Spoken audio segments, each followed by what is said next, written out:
जय हिंद दोस्तों, स्वागत है आप सभी का आपके अपने YouTube चैनल जैकपुर पे। तो रटना मना है सीरीज में आज हम लोग करने वाले हैं हिंदी इलेक्टिव का। और यहाँ पर आप देख पा रहे होंगे कि यहाँ पे मैंने लिखा है प्रश्न नंबर 47। ऐसा मैंने इसलिए लिखा है क्योंकि ये क्वेश्चन जो है आपके 2025 के जो एग्ज़ाम हुआ था आपका, अगर आपके पास उसका क्वेश्चन पेपर है या आपने क्वेश्चन बैंक खरीदा है या कहीं से भी आपने लिया है, तो आप जब देखोगे ध्यान से तो वहाँ पर 47 नंबर में ये क्वेश्चन आपको दिख जाएगा। ठीक है, तो इसमें क्वेश्चन आपसे पूछा गया था कि पकी फसल से लहलहाता खेत पर निबंध लिखना है। ठीक है, तो निबंध है तो आपको रटना तो बिल्कुल भी नहीं। मैंने पूरी कोशिश की है कि आंसर को जो है बिल्कुल आसान बनाया जाए, आसान आसान शब्दों में आपको समझाया जाए, जैसा कि मैं आपको हर एक वीडियोज़ में बताता रहूँ कि आपको रटना बिल्कुल भी नहीं है, सिर्फ समझना है और समझ कर जाना है। क्योंकि देखिए, रटते वो हैं जिनके पास 1 साल का टाइम होता है। ठीक है, अभी आपके पास 1 महीने से भी कम का समय बचा है। अगर आप रटते हो और एग्ज़ाम में नहीं आया तो बहुत आपको दुख होगा, उस समय बहुत आपको तकलीफ़ होगा कि मैंने इतनी मेहनत की, इतनी रटी, उस यूट्यूबर के वीडियो को देखा, उस यूट्यूब के वीडियो, फिर आपको रोना आने लगेगा एग्ज़ाम हॉल में, आप रोने लगोगे। ठीक है, तो इसलिए बाबू रटना कम है और समझना ज़्यादा है। तो आपको ना मतलब बिल्कुल आसान भाषा में मैं क्वेश्चन करवा रहा हूँ। ठीक है, एग्ज़ाम के पहले भी अगर आप ये वीडियो को देख कर जाओगे ना तो बिल्कुल काम हो जाएगा आपका। ठीक है, तो चलिए स्टार्ट करते हैं। हम चैनल पे जो लोग पहली बार आए प्लीज़ सब्सक्राइब कर लीजिएगा, बेल आइकन को प्रेस कर लीजिए ताकि आने वाली हर एक वीडियो का नोटिफिकेशन आपके मोबाइल पे जाए। इसके अलावा आप हमारे दिए गए नंबर पे मैसेज करके अपने व्हाट्सएप ग्रुप को ज़रूर ज्वाइन कर लीजिएगा। देखिए, सवाल में मैं फिर से रिपीट कर देता हूँ। कहा गया था कि पकी फसल से लहलहाता खेत पर निबंध लिखना है। जब कोई फसल पकता है तो खेत लहलहाएगी और उससे कौन खुश होगा? किसान खुश होंगे भाई, जिसका फसल है वो खुश होगा। ठीक है, बस इसी के ऊपर आपको एक निबंध तैयार करना है। तो चलिए देखते हैं। देखिए, जब खेतों में पकी हुई फसल लहलहाती दिखाई देती है, आप इमेजिन करो कि सरसों का खेत है, पीली पीली फूल है, सरसों पक चुका है, लहलहा रहा है, कितना खूबसूरत लग रहा है। ठीक है, तब वह दृश्य किसी सुंदर सपने से कम नहीं लगता है। लगता है ना, पूरा सुंदर लगता है देखने में। चारों ओर हरियाली है, हवा के साथ झूमती फसलें और खेतों से आती मीठी मिट्टी की खुशबू मन को प्रसन्न कर देती है। चारों तरफ हरियाली हरियाली है, हवाएं चल रही है, और जब हवाएं चल रही है, आप खेतों में घूम रहे हैं तो मिट्टी की थोड़ी थोड़ी सी खुशबू भी आपको महसूस हो रही है। इमेजिन करो, मैं आपको इमेजिन करवाता हूँ। ठीक है, ऐसा लगता है मानो प्रकृति स्वयं किसान की मेहनत को सलाम कर रही है। ठीक है, तो मतलब ऐसा लगता है कि किसान ने जितनी मेहनत की है ना, प्रकृति उसको क्या कर रहा है? सलाम कर रहा है। भाई तुम्हारी मेहनत को सलाम है। ठीक है, तुमने इतनी मेहनत की, मतलब पहले तो उसको मिट्टी को कोड़ा, फिर बीज को बोया, फिर पानी पटाया, फिर उसकी देखभाल की, तब जाकर के आज फसल इतनी लंबी लंबी हुई है और पक भी गई है। ठीक है, समय पर हुई बारिश, अच्छी धूप। अच्छा, इसके पीछे रीज़न क्या होगा? समय पर बारिश हुई होगी तब तो फसल अच्छी है, उसको धूप अच्छी लगी होगी और किसान की लगन से फसल धीरे धीरे पक कर तैयार होता है। जब किसान अपने खेतों में खड़ा होकर लहलहाती फसल को देखता है तो उसके चेहरे पर थकान नहीं बल्कि संतोष और खुशी साफ दिखाई देती है। ऐसा आपने देखा होगा कि किसान बहुत मेहनत करता है, पसीने बहाता है, तब फसल को उगाता है। लेकिन जब फसल हो गया, मान लो आप किसान हो, ठीक है, आपने खूब मेहनत की, खूब खेती करा, उसके बाद उसको एक बीज बोया, बीज से फिर वो फसल हुआ, फसल जब पक गया, लहलहाता है, तो जब आप खड़े होकर अपने खेत को देखोगे, अब इसको जो है काटने का वक्त आ गया है, अब इसको हम बेचेंगे, प्रॉफिट कमाएंगे, तो कितना आपके चेहरे पे मुस्कान आएगा, है ना? और सारी थकावट आपकी क्या हो जाएगी? दूर हो जाएगी। उसी बात को यहाँ पर लिखा गया है। ठीक है, फिर आगे इस कहानी में कहा गया है कि धान की बालियाँ जब हवा के साथ हिलती है, धान धान को आपने देखा होगा इस तरह से, इस तरह से, इस तरह से, इस तरह से बहुत सारा धान का बालियाँ होती है।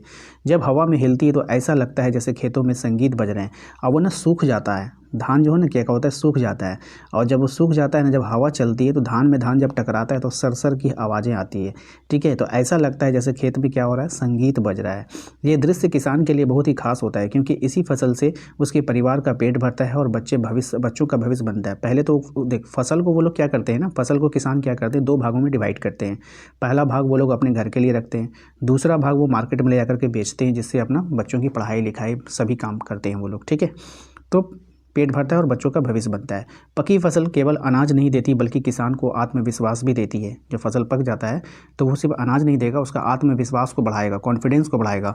वो समझता है कि उसकी मेहनत बेकार नहीं गई। ठीक है, जब फसल पक जाता है तो उसको लगता है कि मेहनत बेकार नहीं गई। आपका केंद्र बिंदु पकी फसल ही होना चाहिए। ध्यान रखिएगा, आपका जो केंद्र बिंदु होगा इस लेख का, पकी फसल ही होगा, क्योंकि पकी फसल पर ही आपको चर्चा करना है।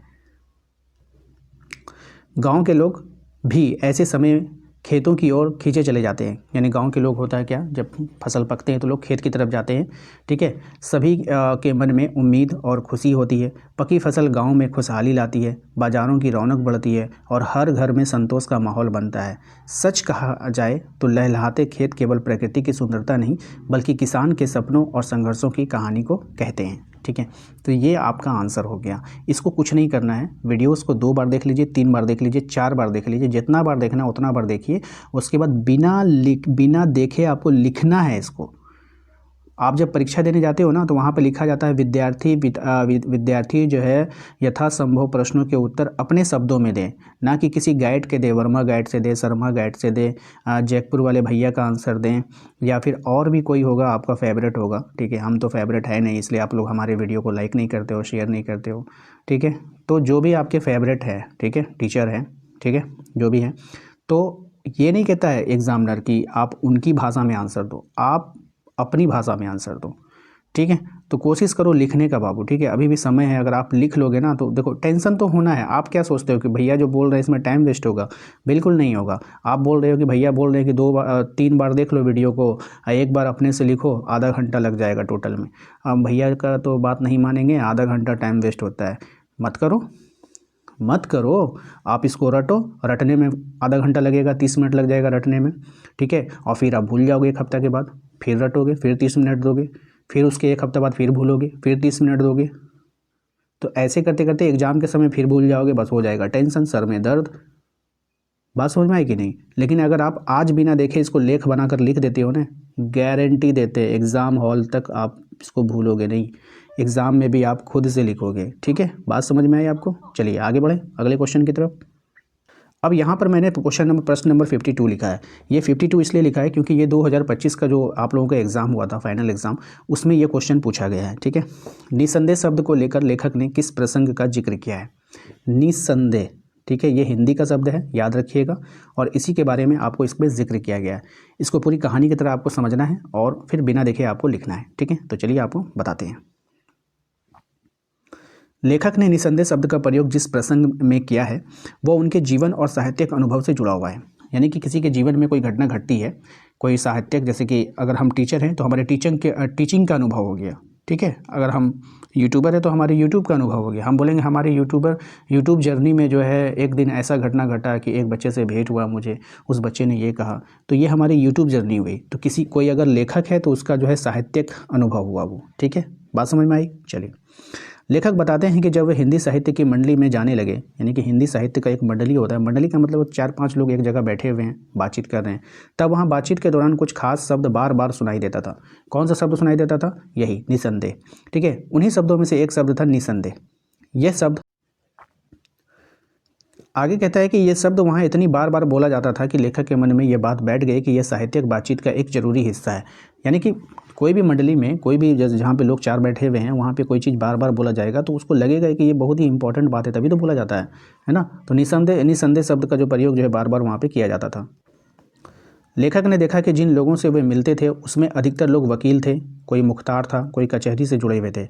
आमतौर पर वे लोग उर्दू भाषा का प्रयोग करते थे, यानी कि वे लोग ज़्यादातर उर्दू ही बोलते थे। लेकिन जब विषय हिंदी साहित्य का होता था तो बातचीत में निसंदेह शब्द जैसे शुद्ध हिंदी शब्द का प्रयोग किया जाता था। इससे लेखक को ये समझ में आ गया कि हिंदी भाषा के प्रति उन लोगों के मन में गहरी रुचि और सम्मान था।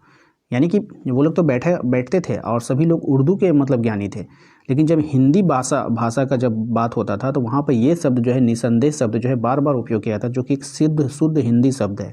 ठीक है, बस यहीं पर आपको यहाँ पे थोड़ा सा ये वाला लाइन को आपको समझना है। ठीक है, निसंदेह शब्द लेखक के लिए केवल एक शब्द नहीं रहा, बल्कि ये उस पूरे वातावरण का प्रतीक बन गया जहाँ हिंदी को गंभीरता से लिया जाता था। लेखक को यह महसूस हुआ कि हिंदी साहित्य की मंडली में भाषा को लेकर एक अलग ही चेतना थी। इसी कारण लेखक ने इस शब्द का उल्लेख किया ताकि पाठक उस समय के साहित्यिक माहौल को समझ सके और हिंदी भाषा के महत्व को महसूस कर सके। ठीक है, तो ये था पूरा आंसर। आपको इसको क्या करना है, 2 से 3 बार रीड कीजिए। रीड करने के बाद खुद से लिखने का कोशिश कीजिए। अगर आप नहीं करोगे, ये काम नहीं करोगे, तो आप यकीन जानिए कितना भी आप रट लो, भूलोगे, क्योंकि अब समय नहीं है रटने का। ठीक है, अब समय है प्रैक्टिस करने का। मैं बार बार आप लोगों से कह रहा था कि आप लोग दिसंबर में सिलेबस कंप्लीट कर लीजिए, लेकिन आप लोगों ने हमारी बात नहीं मानी, तो आप भुगतो। ठीक है, लेकिन हम आपको अभी भी अकेला नहीं छोड़ रहे हैं। आपका साथ निभा रहे हैं। आपके लिए रोज़ सुबह में आप लोगों के लिए रोज़ सुबह, याद रखिएगा, रोज़ सुबह आप लोगों का ऑब्जेक्टिव का एक नया सीरीज़ चल रहा है, उसको ज्वाइन कीजिएगा 6 बजे सुबह में, ठीक है, लाइव चलता है, तो इसको ज़रूर ज्वाइन कर लीजिएगा। एक और मैं जल्दी लाइव लेकर आ जाऊंगा, क्योंकि रोज़ एक ही वीडियो आएगा तो उससे काम नहीं चलेगा। एक रात में दे दूंगा, एक सुबह में दे दूंगा, ठीक है। वीडियो को लाइक करना है, चैनल पे जो लोग पहली बार आए हैं सब्सक्राइब कर लीजिएगा। मेरे व्हाट्सअप नंबर पे ज़रूर ज्वाइन कर लीजिएगा, क्योंकि नोटिफिकेशन नहीं जाता है। जैसे आज सुबह में क्लास हुआ तो उसका नोटिफिकेशन ही नहीं गया, तो मैंने व्हाट्सअप पे भेजा सबको फिर बाद में, तो व्हाट्सअप पे ज़रूर ज्वाइन हो जाना है आप सभी को, ठीक है। मिलते हैं नेक्स्ट अगले वीडियो में। Thank you.